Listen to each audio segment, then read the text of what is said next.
നമസ്കാരം. ലോകത്തിലെ ഏറ്റവും വലിയ തീർത്ഥാടന ഉത്സവമായ കുംഭമേളയ്ക്ക് ചരിത്രത്തിലാദ്യമായി കോൺഗ്രസ് പാർട്ടിയും യുപിയിൽ നടക്കുന്ന കുംഭമേളയിലേക്ക് കോൺഗ്രസ് പ്രസിഡന്റ് രാഹുൽ ഗാന്ധിയും എത്തും.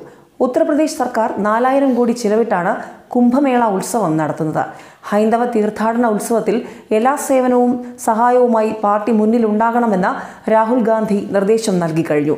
രാഹുൽ ഒരു വട്ടമായിരിക്കില്ല കുംഭമേളയിൽ 2 പ്രാവശ്യം എത്തിയേക്കും. BJPയുടെയും RSSന്റെയും നീക്കങ്ങളെ മറികടക്കാനാണ് രാഹുൽ കുംഭമേള കയ്യിലെടുക്കാൻ തീരുമാനിച്ചിരിക്കുന്നത്. ലോക്സഭാ തിരഞ്ഞെടുപ്പ് ലക്ഷ്യമിട്ട് നിരവധി പ്രവർത്തകരെയാണ് ഇവിടെ ഇറക്കുന്നത്. BJP വൻതോതിലാണ് ഇവിടെ പണവും പ്രവർത്തകരെയും ഇറക്കുന്നത്. മാത്രമല്ല, പ്രധാനമന്ത്രിയും അമിത്ഷാ ഉൾപ്പെടെയുള്ളവരും എത്തുന്നുണ്ട്. ഇതുവഴി ഹിന്ദുക്കളുടെ വോട്ടുകൾ കൂട്ടത്തോടെ നേടുകയാണ് BJP ലക്ഷ്യമിടുന്നത്. അത് തടയാനുള്ള പദ്ധതികളാണ് രാഹുലിന്റെ നീക്കങ്ങൾ. യുപിയിലെ സാഹചര്യം അതിവേഗം മാറിക്കൊണ്ടിരിക്കുന്ന സാഹചര്യത്തിലാണ് രാഹുലിന്റെ വരവ്.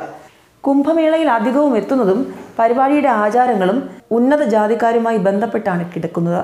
കോൺഗ്രസിന് യുപിയിൽ സ്ഥിരമായി മുന്നോക്ക വിഭാഗമാണ് വോട്ട് ചെയ്യുന്നത്.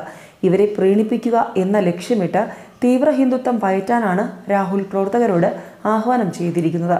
നേരത്തെ മതങ്ങളെ വിമർശിക്കരുതെന്നും ഹിന്ദുവികാരം വ്രണപ്പെടുത്തുന്ന പരാമർശങ്ങൾ ഉണ്ടാവരുതെന്നും രാഹുൽ കർശന നിർദ്ദേശം പ്രവർത്തകർക്ക് നൽകിയിരുന്നു. BJPയിൽ നിന്ന് കുംഭമേളയുടെ ക്രെഡിറ്റ് ഏറ്റെടുക്കുക എന്നതാണ് രാഹുൽ ലക്ഷ്യമിടുന്നത്. കുംഭമേള അവസാനിക്കുന്നതുവരെ രാഹുലിന്റെ നിരീക്ഷണം അവിടെ ഉണ്ടാകുമെന്നും അറിയുന്നു. സഹായ പ്രവർത്തനങ്ങൾ ഒരുക്കിയിരിക്കുകയാണ് കോൺഗ്രസ്. പാർട്ടിയുടെ ക്യാമ്പുകളിൽ ഭക്ഷണവും താമസിക്കാനുള്ള സൗകര്യവും ഉണ്ടാകും. സൗജന്യ വൈദ്യസഹായം, പുതപ്പ് വിതരണം എല്ലാം ഉണ്ടാകും. എന്തായാലും രാഹുൽ ചെല്ലുന്നിടത്തെല്ലാം ഇപ്പോൾ വലിയ ആൾക്കൂട്ടമാണ്. രാഹുൽ കുംഭമേളയ്ക്ക് എത്തുന്നതും അത് ഉന്നം വച്ച് തന്നെയാണ്. ന്യൂസ് ഡെസ്ക് കർമ്മ ന്യൂസ്.